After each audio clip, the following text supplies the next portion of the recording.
Hello，大家好，现在是下午11点35分。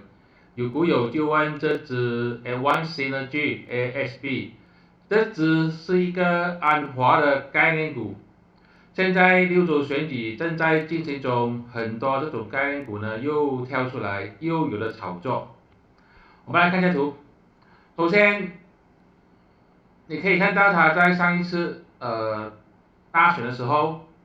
曾经一度呢飙到去0.32啊，然后又飙下来，就是说这个是根本就是一个炒作啦。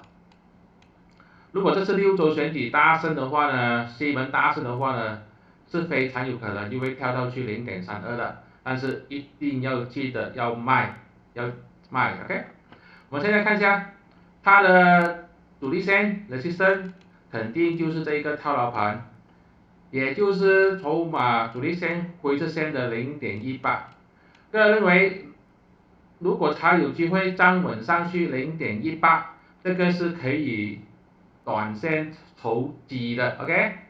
因为这边呢，就是代表说已经没有什么人愿意卖了，套牢盘的朋友呢，也不是很想卖了，0.18突破0.18是一个关键。而它的第一个目标价呢，就是大概是0.205，也就是这个筹码峰的最高价。意思说，如果它有机会收盘价突破0.18，比如说收在0.185，这个就是一个买入讯号。目标价呢就是0.205，短期的。